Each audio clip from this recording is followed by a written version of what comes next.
Hey everybody out there, you're tuned in to 91.8 The Fan, and you're sitting in Kana's corner, and today we have a very special guest sitting in my corner. Special guest, would you like to let everybody know who you are? No, not really. Oh, okay, well fine, we'll just move on to something else. Should we give them hints? We could, that would be fun. That might be fun. Let's see. The Garfield Show. Hey, Garfield, you better get ready for the big show. Family Guy. It's another great day to walk out on a triangular weights. Hop, hop, hop, hop, hop. Batman Arkham Asylum. Well, Batman, I see you couldn't take my riddles to heart. Oh my god, that was you! Oh, yeah. I didn't even know that one, and I played that game to death. Oh, wow. Yeah, no, I was the Riddler in Arkham Asylum. I should introduce myself. My name is Wally Wingert, and I've been doing voiceover for about, oh boy, it's getting up there. I think really about 12, 13 years probably as a full-time profession. Dabbled in it a little bit before then. I think 92, 93, 94. I had a few things that I would do here and there, but really started doing voiceover full-time kind of around 1997, 1998. Well, you've been doing it for so long, you obviously must love it. Yeah, it's a great way to make a living because you never go to work. You go to fun. Usually every job you go to is just fun, and I can't believe that I get to make a living like this. It's pretty exciting. And you do everything kind of in the voice acting world. I mean, a lot of voice actors sort of have their niche, like they have anime and commercial, but you just do it all. Well, it's because I like to work and I don't turn anything down. I don't consider myself above anything. If it's a challenge and it seems fun and it pays pretty well, I'll show up.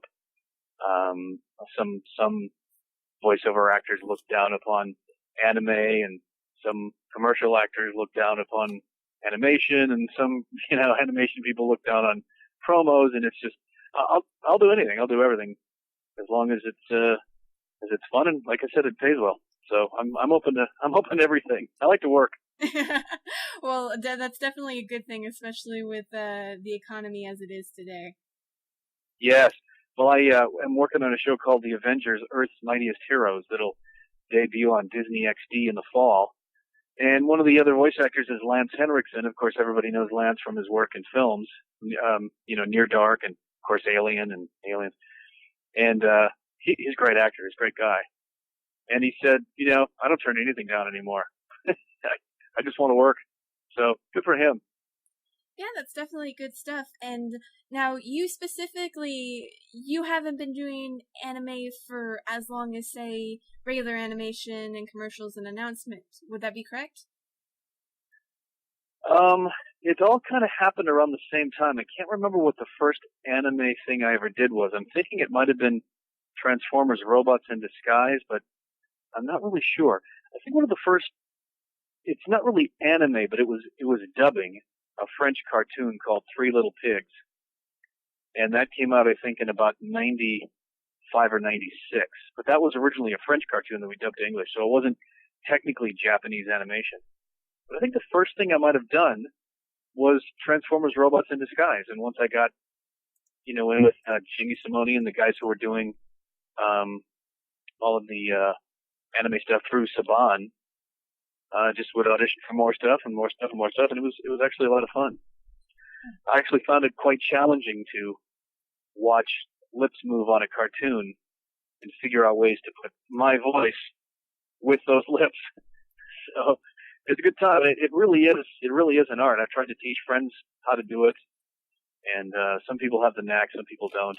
But it's quite a talent to develop to do anime and be able to stay in your character voice, to be able to have the acting be good, and to be able to match the lip flaps that you're provided with in an anime cartoon. So it's an interesting way to go.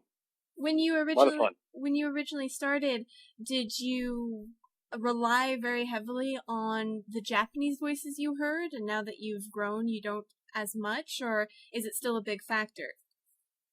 No, it's in my experience in the anime stuff that I've done, I have never been asked to copy a Japanese voice.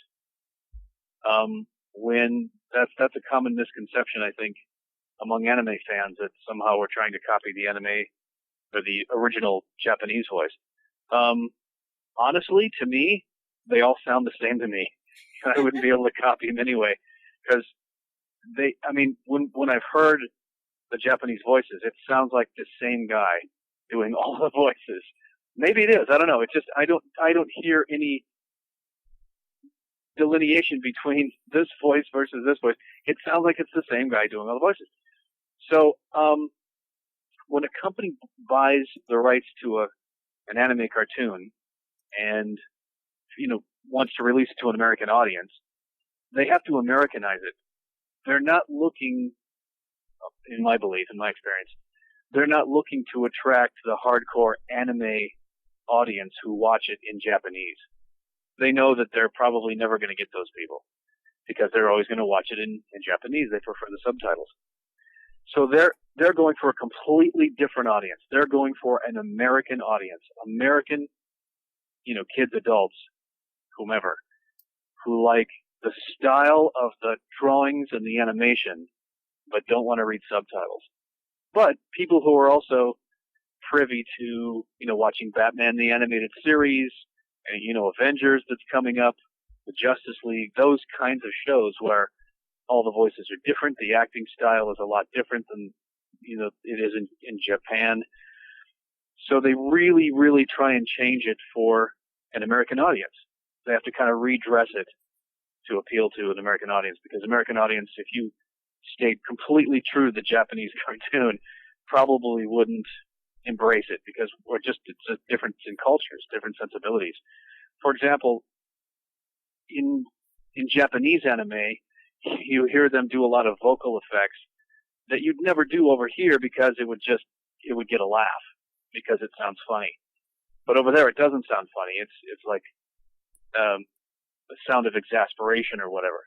But over here, if you went like they do in Japan, it would get a laugh, and kids would go, "Well, this is silly." So we don't do that. We call it chicken boning, because it sounds like the actor has a chicken bone stuck in his throat. But it happens a lot in Japanese cartoons, because in the Japanese culture, that's a common sound of exasperation, and over there it's accepted. But over here, it sounds kind of strange to the ear. So they really have to completely kind of refabricate these for the American audience, for the American ear. So I don't think I've ever gone into any audition where they've said, okay, here's how the guy sounds in Japan. We want you to sound just like him, but speak English. That's never really been the case. They're looking for something completely different and completely unique to the American audience. Now, is it ever very difficult for you to say any of the Japanese words? Like, for Bleach, for instance, you have so many Japanese terms and names that I would assume at first you'd be like, duh? Yeah, it's a challenge.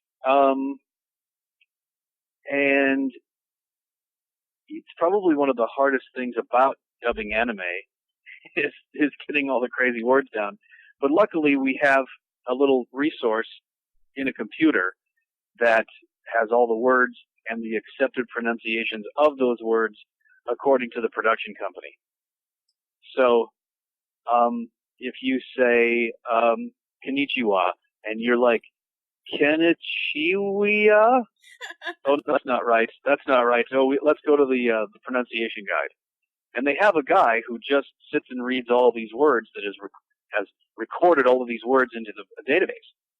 So they'll press the button and the guy will go, konnichiwa, konnichiwa, konnichiwa. And that's our pronunciation. It's like, okay, now I get it. So that's the first thing I think they do when they sit down with a cartoon and start translating it, is get all those words out and have them translated, and they all agree on what the pronunciation is, and then they have a guy read them, and that's the common pronunciation guide that all of the actors and the director uses. I didn't know you guys were so high-tech nowadays. I thought it was just the director. Oh, no, it's the director that has the research, the database there in the studio, and they'll play it for you over the headphones. And, cause sometimes the director will even be stumped. Like, I don't really know. Cause sometimes you'll have a different director. It was mostly Wendy Lee on Bleach. But, she's a busy working actress as well, so sometimes she's working on a video game, and she can't direct Bleach that week. So either Kirk's in, or Liam, or, one of the other directors. So it's, and some of the other guest directors that come in, they don't know the words as well as, like, Wendy Lee would. So they have to go back to the resource and play the thing. But, yeah, I get emails every once in a while about, well, why did you pronounce it that way? It's like, because the director told me to. And they're the ones that give me my paycheck, so I kind of had to do it that way. It was kind of agreed upon with the production company that that's how they wanted it read, so far be it from me. No, we don't. We have very little, not very little. We have no say so in that whatsoever. So it's all what the director says, and we just say the words. Well, we don't blame you for it. All we can hope is that you bring the characters to life, and you certainly do that in Bleach. Oh, thanks. Yeah, it's an interesting show to work on. And now, specifically, you did mention Wendy Lee. Is there a huge difference working with her in comparison to one of the other directors, since she has so much voice acting experience? Yeah, she's way sexier. There you go. She's way sexier. She's way sexier than Kirk Thornton. No, she's a bundle of energy, and she's a lot of fun, and she knows her material very well, and she's researched it very well. And, some of the guest directors, they come in and maybe they're not so well researched, but they try really hard. And if there's a question that they have, they'll do whatever they can to get the answers to it while we're in the studio. But yeah, Wendy's a great lot of fun. Awesome stuff. All right, I think we're going to take a short break, but we'll be back to the crazy chaos only on 91.8 The Fan. Everything you want, nothing you don't. Ever wonder what's going on in the anime world? Check out 918 The Fan every weekday for the newest iStock. We'll fill you in on everything you need to know in 3 minutes or less. Only on 918thefan.com. And we're back. Now, what currently regular animation are you working on right now? Well, I'm doing the Garfield show on Cartoon Network. We just started the second season, and I played John Arbuckle, Garfield's owner. I'm also doing, we just wrapped on a show called Gormiti, which was on Cartoon Network for a while. Not sure if it's going to come back or not, but it's based on a toy line, an Italian toy line, and it's being produced by a British company. And we just finished the third season of that.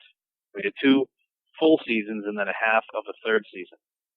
And then the big one that's coming up this fall is the Avengers: Earth's Mightiest Heroes for Marvel, which will debut on Disney XD in the fall. That sounds like a lot of fun. Ant-Man and Giant Man. Yeah, it's a great. I've been a comic book fan ever since I was a kid, and now to actually be able to play, some of those comic book heroes that I grew up reading is fantastic.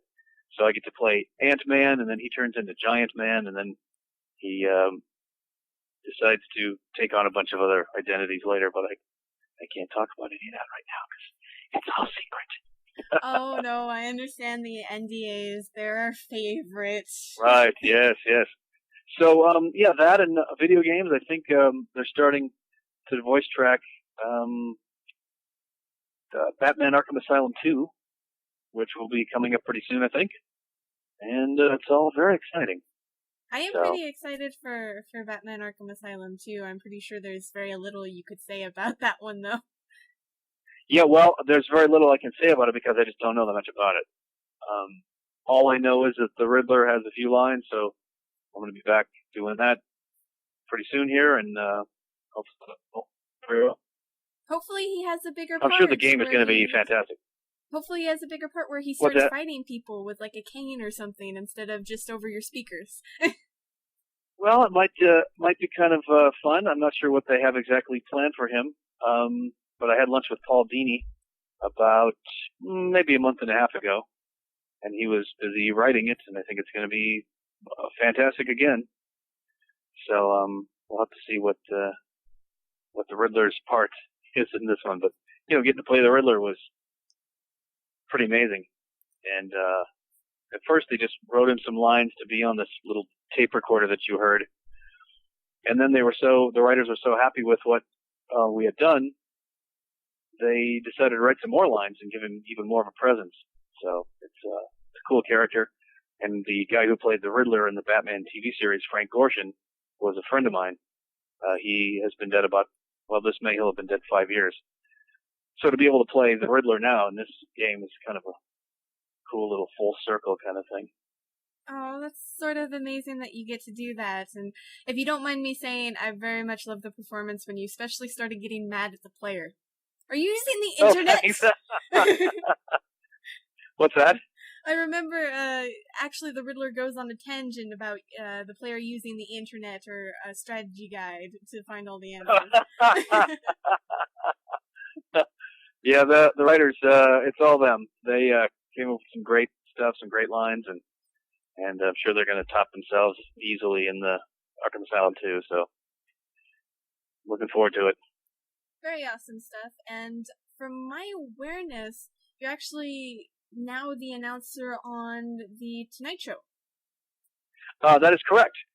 The job of a lifetime came my way back in September when Jay Leno decided, or NBC decided they were going to have Jay Leno do a primetime show, a variety show, and they wanted to have the announcer unseen and just standing in a booth and doing these announcements. And I thought, that's a great time. It's a regular job, 5 days a week, and you go in, and it's only a couple of hours a day, so I can still do my cartoons and video games and commercials and promos and narrations, in the morning hours. So I thought this was a lot of fun. Plus, the comedy writers started to realize that I could do a bunch of different voices, so they would start to write different kind of announcer voices for me. So it was fun to be involved in some of the comedy as well. And then right around February, they decided they weren't going to do the primetime show anymore, and nobody knew what was going to happen. And then Jay got the Tonight Show back, and then Jay took a lot of his people from the Tonight Show to the primetime show back to the Tonight Show, and I was one of the ones who they asked to stay on, so I was elated by that. I was very happy. Oh, that must have been such an honor to know that you would be in both shows. Yeah, it was, the primetime show was a lot of fun. You always have those jobs in the back of your head that you think, oh, this is the greatest job I've ever had, and this is the job of a lifetime. And then another job comes up, and you go, oh, no, this is the job of a lifetime. But I really don't see how anything's going to be able to top the Tonight Show, being the announcer for the Tonight Show. That's pretty cool. I mean, that has the people have really years of history. Oh, yeah. Well, my dad he was a traveling salesman in the Midwest when I was growing up, and he would, go to a lot of these small towns, and he'd have to stay the night and do sales calls and everything. And I knew that he really was a big fan of the Johnny Carson Tonight Show, and one of the commonalities in his life was that he could always rely on, no matter where he was, he'd go to his motel room and relax and get ready for bed and turn on the Tonight Show, and here's this guy out trying to make a buck for his family out in the middle of nowhere at this cheesy little motel, but he's enjoying the Tonight Show. That was his thing that gave him solace and consistency. And now I get to be the voice of the Tonight Show that comes through the TV, and I'll so I get to now talk to some lonely salesman out on the road in the middle of nowhere trying to make a buck to feed his family. So it's really quite an honor. And as a vintage TV fan and historian, the honor and specialness of the job has not been lost on me at all. And the awesome thing is, for sure that you'll have a job almost every other night. Well, you never take that too much for granted because it is television after all, and you just never know. But you take it while you've got it, and you appreciate it, and you count it as a blessing, and then you move on, and you just take it kind of a day at a time. But you don't go out and buy the Bentley or the mansion quite yet. You want to make sure that it's going to be around for a while. So, but I got a good feeling. I got everybody that works on the show is really fantastic, and I think Jay is interested in staying on the show for a long time. He's only, I think, 59. I think Johnny Carson retired when he was 65, but that was, back in the 80s, 90s, and 65 back then isn't 65 the way it is now. 65 now is more like 50. So I see Jay being on that show for easily another 15 years before he's really ready to give it up because he's just having too much fun doing it. So, if they want me to be along for the ride for 15 or so years, I'm happy to do it. I'll be there. Well, congratulations. That is really an awesome honor. Thank you. Yeah, it's been a great year so far, so I'm looking forward to what's coming up next. We're going to take a short break, but don't worry. We'll be right back, only on 91.8 The Fan. 91.8thefan.com. Have you logged on today? Who, me? No. No? iStock's daily news show, video reviews, articles, forums, and an anime directory. Don't get left behind. Log in today. Only on 918thefan.com? 918thefan.com. All right, 918thefan.com. And we're back to the interview, and I did not scare away my guest. In relation, are you a con-goer at all? Do you go to any of the anime, manga, or video game conventions to meet the fans? I have, yeah. I used to be a perennial every year at the San Diego Comic-Con. I think, and I used to do all of the voice actor panels. And it's a lot of fun, but I will meet, this is really strange, I will meet fans in line to get autographs of other people. You know what I mean? I'll be in the line at an autograph show to have, Morgan Fairchild, for example, sign a picture or a poster, and I'll meet somebody else in line who they go, "Oh, aren't you Wally Wingert?" And I'll go, "Yeah." I'm like, "What are you doing here?" It's like, "Oh, I got to get Morgan Fairchild's autograph." "What are you doing here?" "Well, I got to get Morgan Fairchild's autograph." They say, "Hey, would you sign something for me?" "Sure." So that's become kind of common and kind of fun as we're both standing in line to get somebody's autograph. Because I'm a huge autograph collector too, and a big collector of all that kind of stuff. So, yeah, I like the San Diego Comic-Con. I go to this convention called Convergence in Minneapolis. I didn't go last year, but the 2 years before that, 2007 and 8. And then I'm going to be one of the guests of honor again in over the 4th of July in 2010 in Minneapolis to do Convergence again, which is a great bunch of people because, being from South Dakota, that's close enough to Minneapolis to where people I know are in South Dakota and they're so inclined, they can just drive over to Minneapolis and see me, and I'm there doing my stuff. But this year, I don't think I'll be at the San Diego Comic-Con this year because the way they had the hotel rooms structured, it was too difficult to get a room to where I wanted to stay. And with the Tonight Show anyway now, we wrap every day at like 5 o'clock. So I would miss Wednesday, Thursday, Friday of the convention. And by the time I got out of the Tonight Show and got my card passed up and got my dog taken care of and started heading down the road, it'd be, 8 o'clock at night. It's 2 hours or 2 hours and a half down to San Diego. I wouldn't get down there until 10 o'clock. Ouch. And then I could get into my room, and then, with traffic and everything, it could be even later. Because on the weekend, everybody goes from LA to San Diego to get away. And then I would just be there probably Saturday, which is the busiest day of the convention. You can't move, or you can't walk around, you can't see anything anyway, because there's just so many people there. So I said, well, I'm probably not really going to get to see much stuff anyway, so I think I'm just going to stay home this year. So this year I'm going to take a year off from the San Diego Comic-Con. Unless Marvel calls and they want to do a panel for Avengers, and they, fly me down or put me in a hotel or whatever they want to do, then, then I'll go. But as far as just going as a fan, I'm like, I think I'm going to take a pass this year. But there's a big convention coming up in a couple of weeks in Anaheim where it's called Wizard World, and William Shatner's going to be there, Adam West, two of my heroes, Burt Ward, from the old Batman TV show. So all the people are going to be there, so I'm definitely going to that one. So yeah, I love cons as much as the next person. Sorry, we're kind of on like a slight lag. That's what happens with phones and Skype. That's okay. So I don't mean to keep interrupting you, but I did want to say that, at least now our fans will know where to stalk you in a safe way. Yeah, everybody's talking about, they have the stalker. I'm like, I've never had a stalker. Nobody's ever stalked me.